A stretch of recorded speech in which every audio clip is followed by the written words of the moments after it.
Aktivitas ekonomi di tempat wisata kini mulai berangsur normal setelah melandainya kasus COVID-19 di Indonesia. Candi Boto Tumpang yang ditemukan di Kendal, Jawa Tengah kini telah dilakukan ekskavasi tahap 2 setelah dilakukan penggalian pertama tahun 2021. Persatuan Olahraga Biliar Seluruh Indonesia atau POPSI-PATI telah mengamankan 3 tiket pada ajang Porprov 2023 usai pelaksanaan Pra-Porprov di Kingdom Semarang. Selamat malam pemirsa, bersama saya Amanda Soraya, Anda tengah menyaksikan Jateng hari ini. Kita ke berita pertama. Sebuah sekolah dasar di Boyolali dibobol oleh pencuri. Dalam aksinya ini pelaku berhasil menggasak barang elektronik senilai puluhan juta rupiah.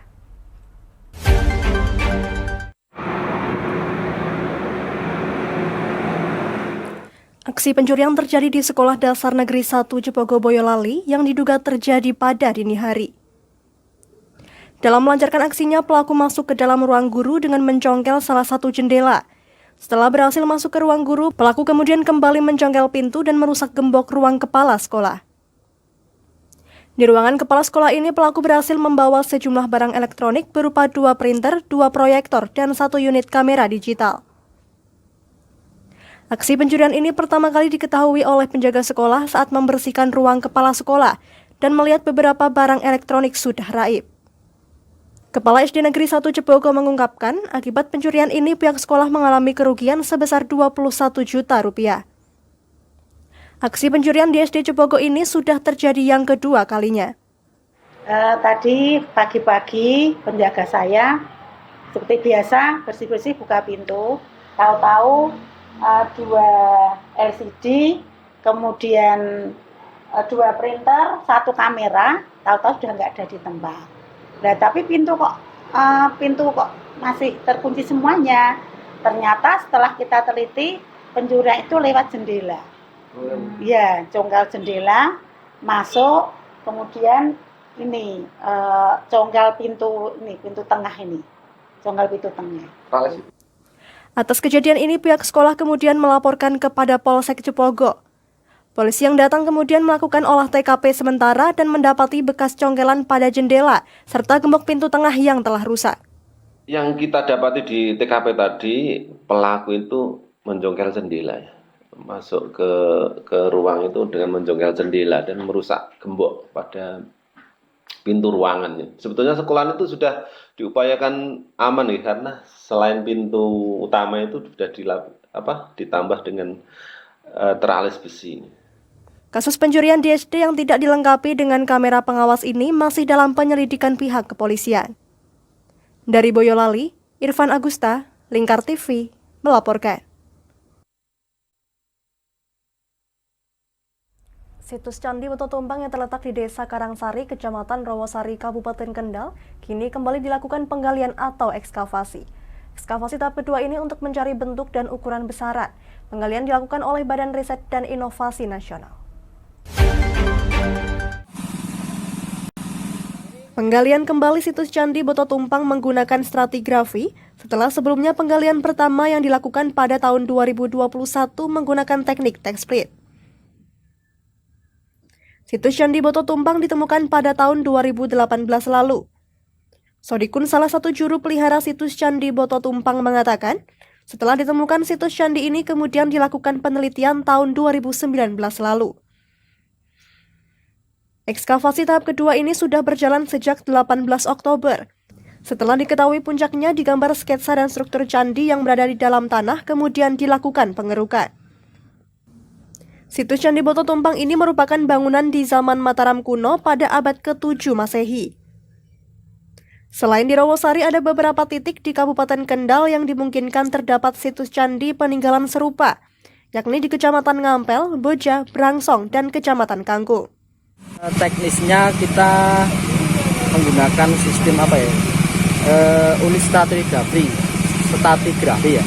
Karena kemarin tahun 2019 kita menggunakan Techsplit, ya sekarang menggunakan stratigrafi ya.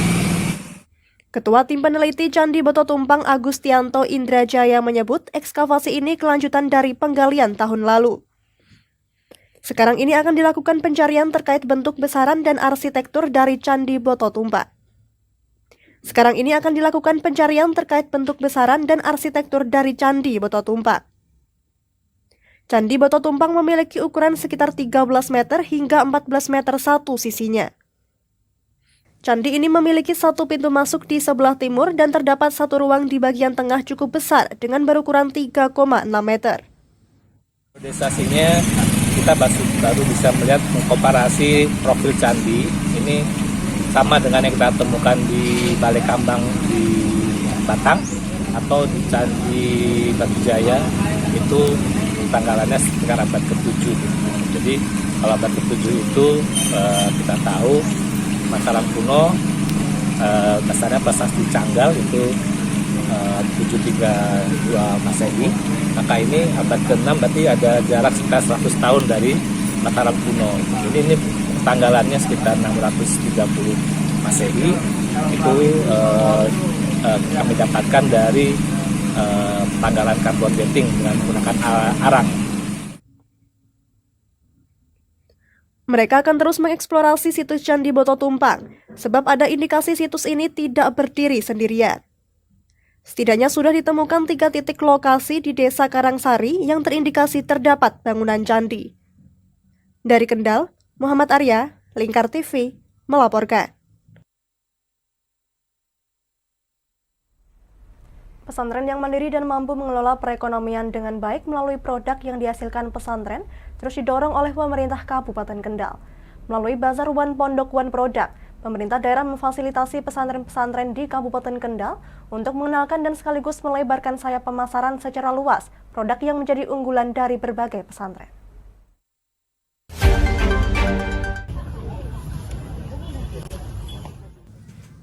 Guna memperkenalkan produk pesantren secara luas, kegiatan Bazar One Pondok One Produk digelar di alun-alun Kendal.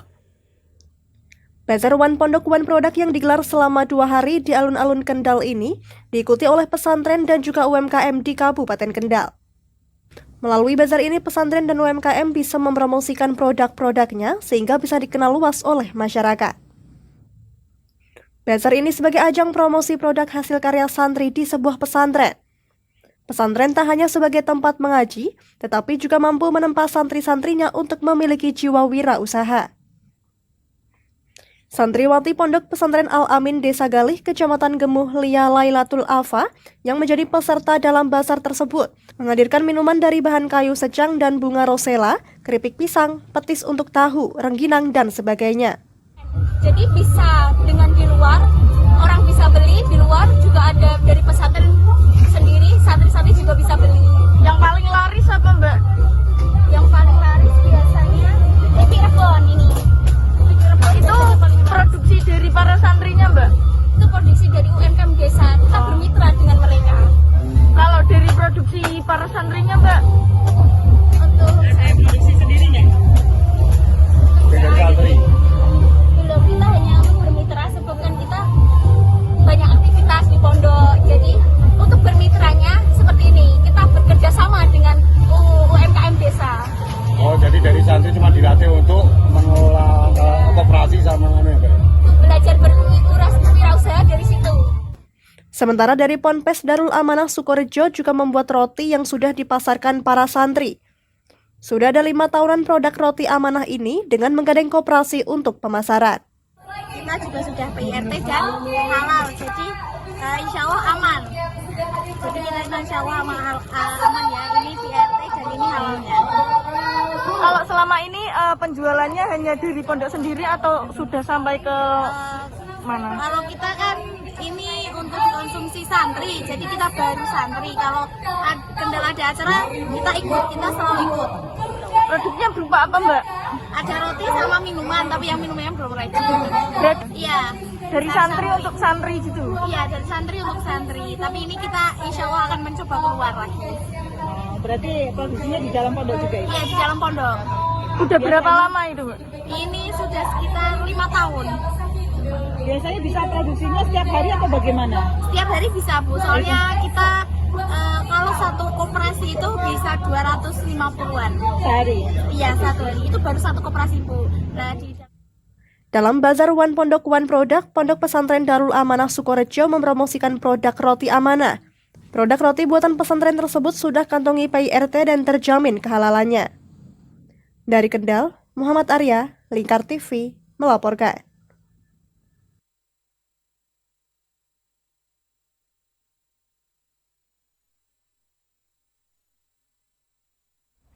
Jangan kemana-mana pemirsa, kami akan kembali usai jeda pariwara. Tetap bersama kami.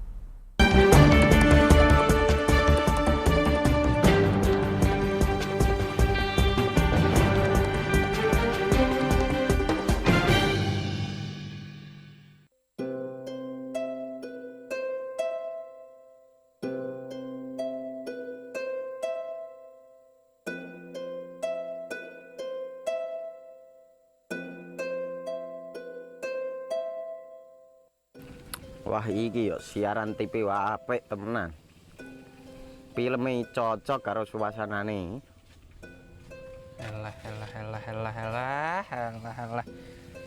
Elah. Boleh bro ngene iki awan-awan kok. Iki lho nonton TV, Kang. Wah, kenal nedan kowe wong genang delok HP kok delok TV piye? Wah kurang update kowe iki, Kang. Lho maksudnya piye kok ngarane aku update itu? Iki lho deloken aku nonton TV tenan. Kok mbok kira nonton HP? Wong delok HP ngono kenal nedan piye iki? Iki lho delok siarane. Lho, kok iso ya? Yo TV apa? Jenenge Lingkar TV, Kang. Saiki erane TV kok ngene iki. Kok Lingkar TV nek dia awak dhewe panggone iso nonton TV lewat HP.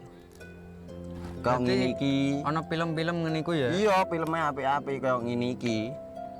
Awak dhewe nek sawah leren mbut gawe iso leren ndelok film-film ngene iki. Padha iso ngene iku. Iso, ora ketinggalan karo cah-cah kae. Lho, HP ku kok ora iso tak nggo ngono piye carane iki? Iki lho Rip, tak doi carane. Piye? Kowe buka Play Store. Play Store, Mas. Yo iku pokoke. Play Store apa? Ketik Lingkar TV. Engko lek wis ngono, klik install. Nah, engko wis ana metu menune Lingkar TV karek ndelok siaran apa ae. Film-filme apik-apik. Berarti film channel Lingkar TV metu nang kene kabeh ra? Iso. Filme wah cocok karo suasana cara didelok ngene. Oh, wis iki iso iki. Iya metu kabeh ngene TV wah. Iya. Kondiange ya. Mangkane Lingkar TV filme apik-apik kabeh. Iya, aku ngene kok. Lagi reti iki aku malah. Sekolo, Iya. ana bocah-bocah ajak ndelok. Ben seru nang kene ya, Wan. Wabek. Rene lo. Tak deloki apik-apik ana film Jos iki.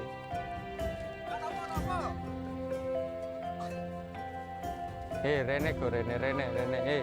Oh iki lho tak deloki film nang Lingkar TV. Solutif dan terpercaya. Tonton siaran Lingkar TV melalui aplikasi Lingkar TV di Play Store. Dengan cara ketik Lingkar TV di pencarian Play Store, kemudian tekan install. Mudah bukan? Nikmati tayangan-tayangan menarik dari Lingkar TV kapanpun dan dimanapun Anda berada. Tinggal tekan menu Lingkar TV di HP Anda dan selamat menonton!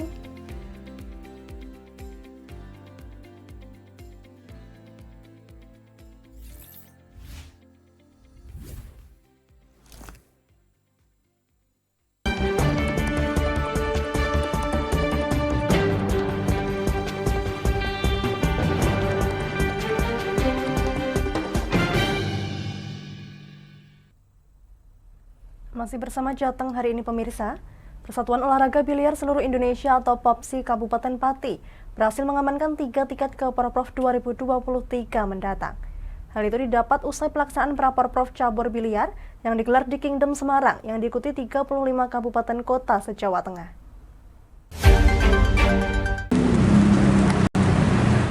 Persatuan Olahraga Biliar Seluruh Indonesia atau POPSI Kabupaten Pati berhasil mengamankan 3 tiket ke Porprov 2023 mendatang. Hal itu didapat usai pelaksanaan Praporprov Cabur Biliar yang digelar di Kingdom Semarang yang diikuti 35 kabupaten kota se-Jawa Tengah. Ketua Popsi Kabupaten Pati Endro Edi Yulianto mengatakan, dalam Praporprov tersebut ia mengirimkan 2 atlet andalan yaitu Rizka Avandi dan Heri Septianto dan berhasil mengamankan 3 tiket di 3 nomor yaitu nomor bola 8, bola 10, dan ganda bola 10.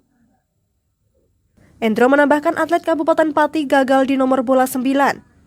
Atas hal ini dalam Praporprov nanti Kabupaten Pati berhak mengirimkan 3 atlet di 7 nomor yang akan dipertandingkan. Kita masih punya waktu hampir bisa dikatakan 10 bulan. Kita juga harus persiapan untuk latihan lebih intens dan juga tryout.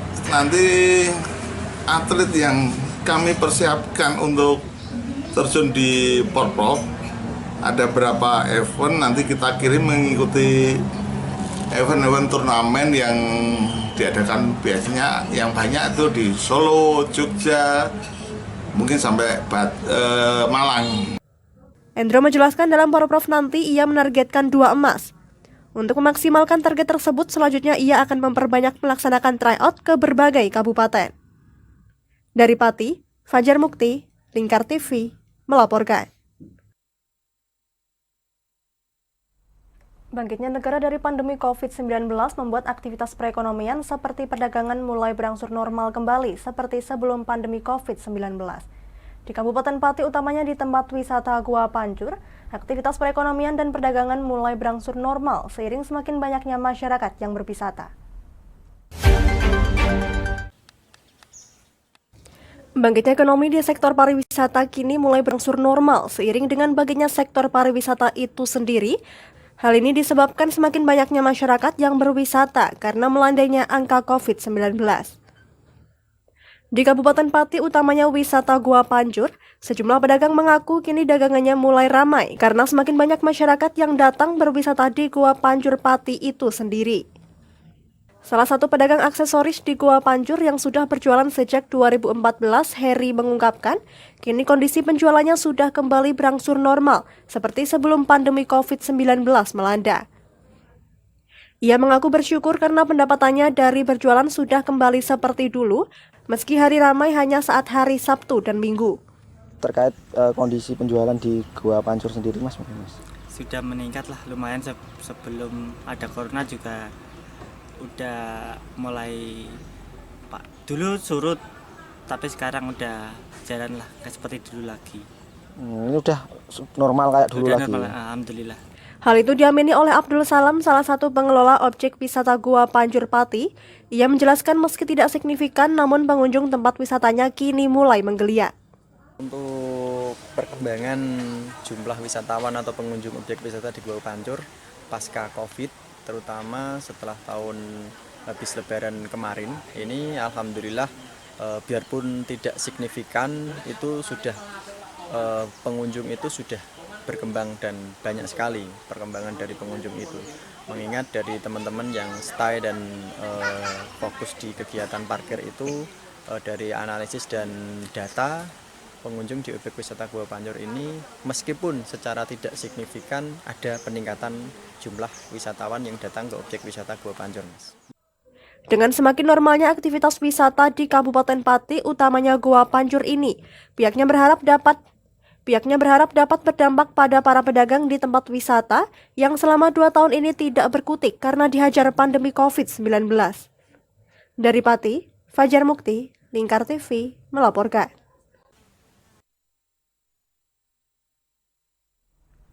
Berita tadi sekaligus mengakhiri kebersamaan kita kali ini. Terus saksikan Jateng hari ini setiap pukul 21 waktu Indonesia Barat hanya di Lingkar TV. Akhirnya saya Amanda Soraya, mewakili seluruh kerabat kerja yang bertugas pamit dari hadapan Anda. Terima kasih dan sampai jumpa.